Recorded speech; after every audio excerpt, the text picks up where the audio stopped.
Hello everyone, this is Laura coming to you from Gleaton-Askew House Restoration.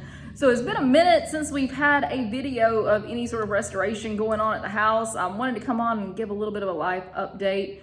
We have been a little out of commission here the last couple of weeks. Number one, it is hotter than you know where up at the house. Today, this is Saturday afternoon, it's about 98, 97 degrees in most of Southwest Georgia. So I'm not doing a work day. I'm doing more of a relaxing, reading, writing sort of day with the fans turned up as high as they'll go. That's what's actually happening today. However, in the past couple of weeks, we were able to get some more of the undergrowth cleared out of the side of the house. We were able to get the camellia bushes and the gardenias over to the side where the old little fish pond is cleaned up. Got some good footage of that. A real thank you to my sister and her boyfriend who helped out with that tremendously. He is the one with the chainsaw. I do not use gas-powered things that could potentially sever my limbs. So yeah, big thank you to them for that.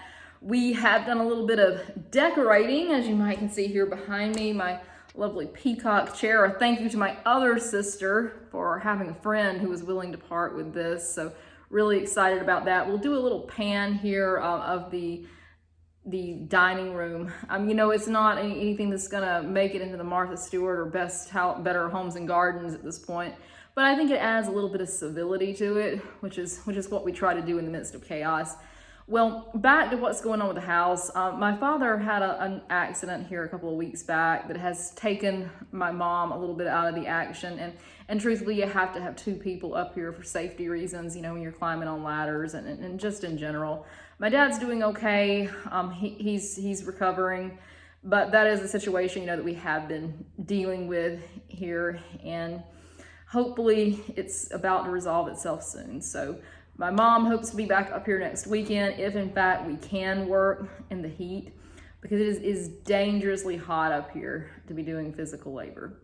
But we do have a little bit of plaster repair also in this video, and take it easy on me. I'm not the world's foremost expert in plaster restoration, but I have successfully repaired some walls in this house, so I'm hopeful we'll be able to move forward with repairing the walls in the front foyer.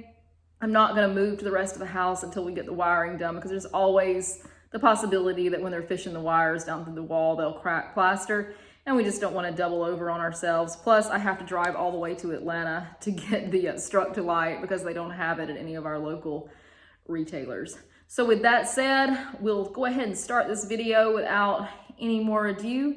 And thank you so much for sticking with us here through this slow period. We really appreciate it, more than we can ever say. We'll be having Miss Askew's art featured on one of my upcoming videos. You definitely don't want to miss that. I'm going to do a little commentary on the portraits. And if you haven't already, please like, share, and subscribe to this channel. We're really trying to get some things off the ground. And to those of you who are here, thank you so much for sticking with us. All right, bye-bye for now, and we'll see you later.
Same spot.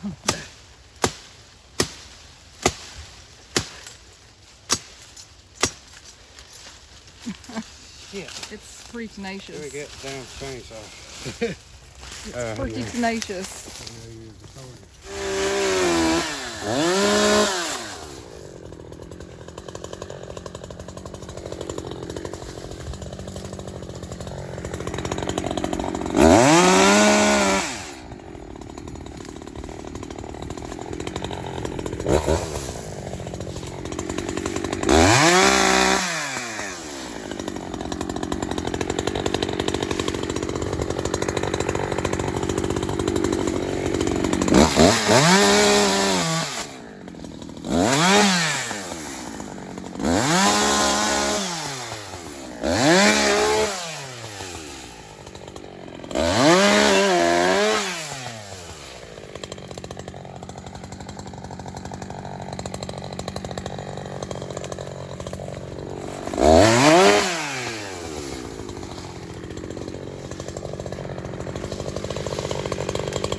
Guy. There you go. To the burn pile. To the burn pile. The burn pile is filling back up. We're gonna have to have another burning. It's like smoldering still.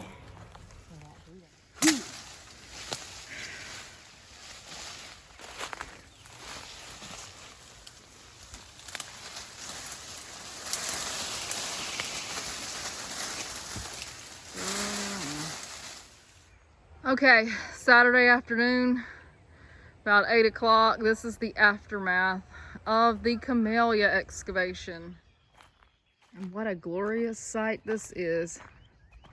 The first time in probably 40 years, you can walk without fear of getting eat up by a copperhead, a snake, whatever else. Look at this. This is completely under the undergrowth 2 weeks ago. Now,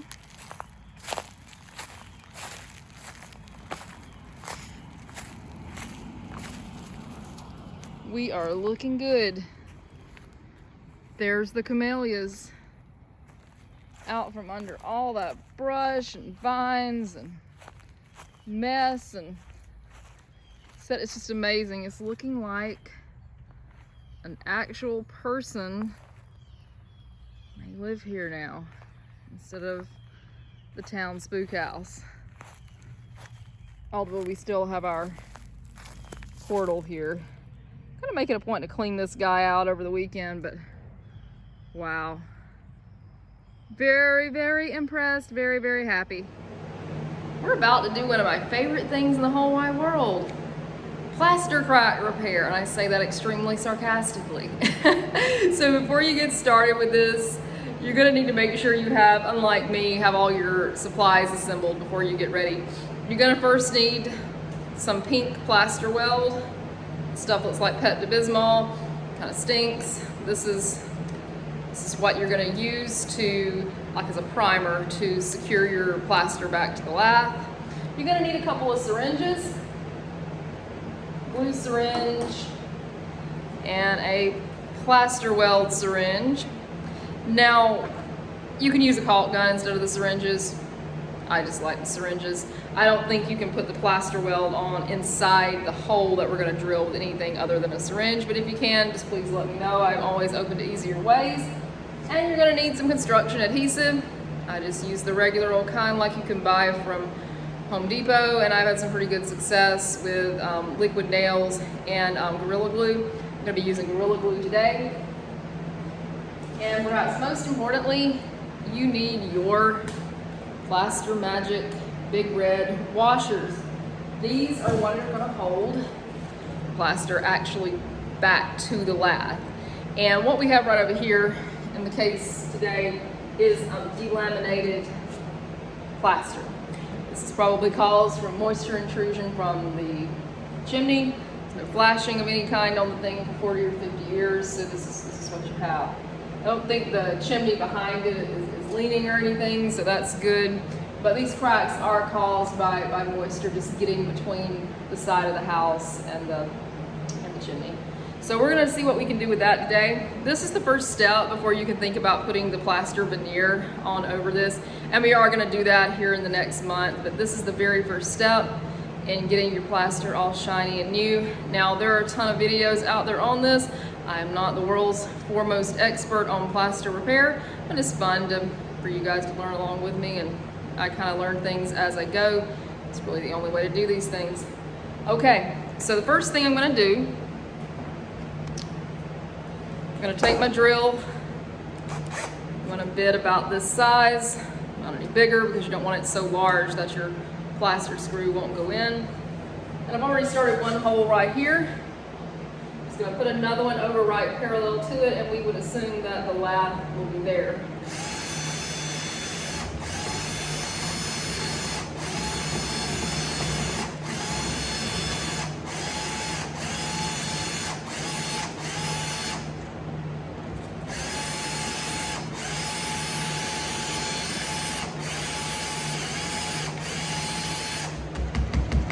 Okay, great. We're hitting something hard. And we hope and assume that's the lath. Okay, next thing you want to do after you've got that is suck up a little of your plaster well. Not like a ton, because you're going to have a mess on your hands if you do.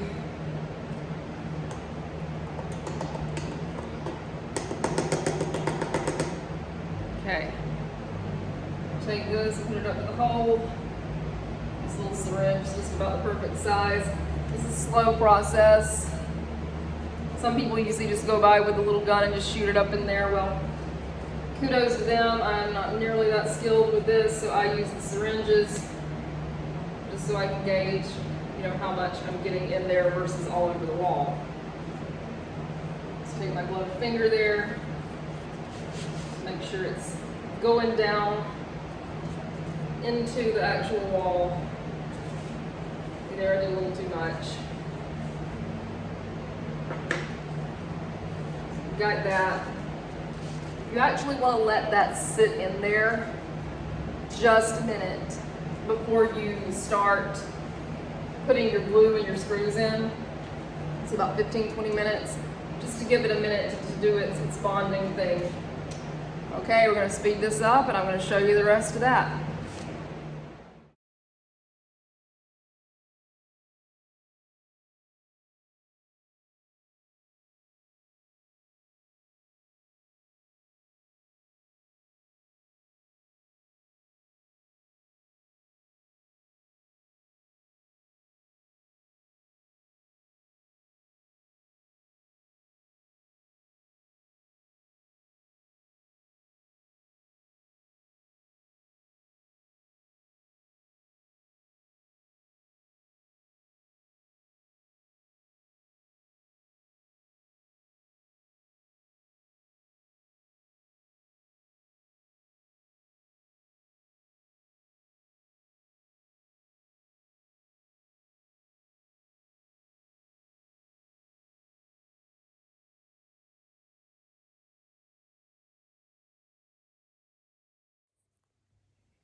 Okay, so this is what all those little holes look like after I put the plaster weld in them. She sure ain't pretty, to put it mildly, but she will be.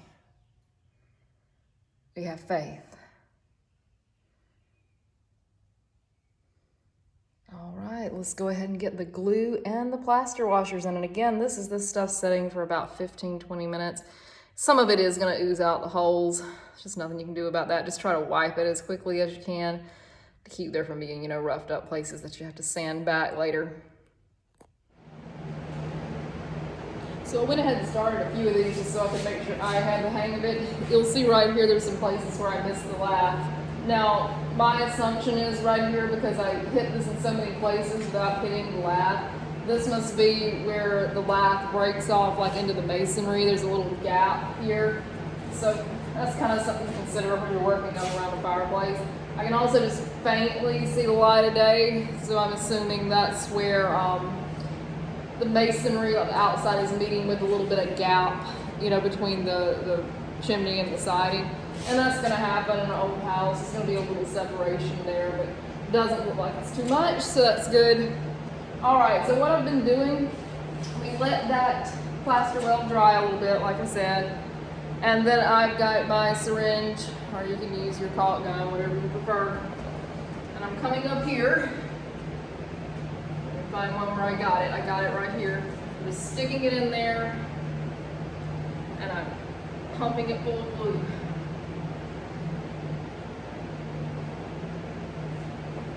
Adjust a little bit so you guys can see better.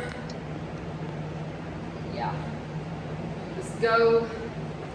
Next one, I do this a little long. I don't get too far ahead without putting in some washers. And then just pump the glue in there. It takes a little bit to get it through there. You have to muscle it a little bit. This is thick glue. Anybody knows of anything less thick than Gorilla Glue and liquid nails that will work, just let me know. Next thing, you take your screwdriver. Come up right here, we go up the ladder a little bit. Angle it into your lap. And screw it in. You probably can't see it, but I can actually see the lap move a little bit back into the wall. Which is definitely what you want. There's a little bit of a protrusion here.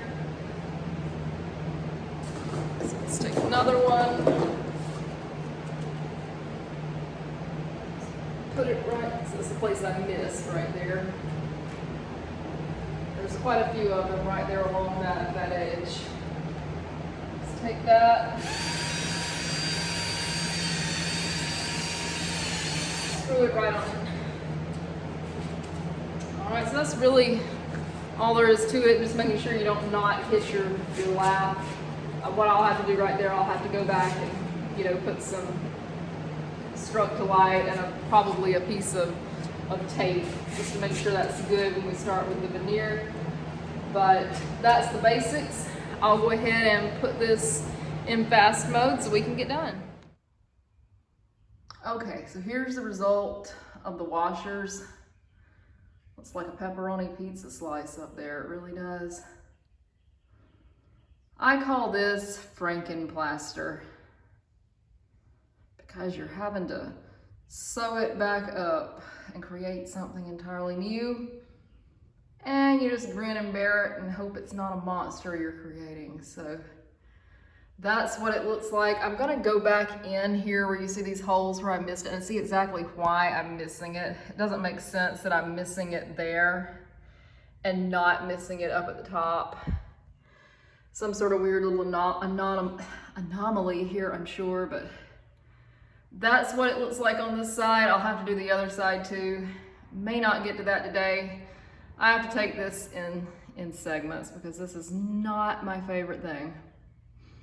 But there you have it, and upcoming episodes will update you on what this turns out to be.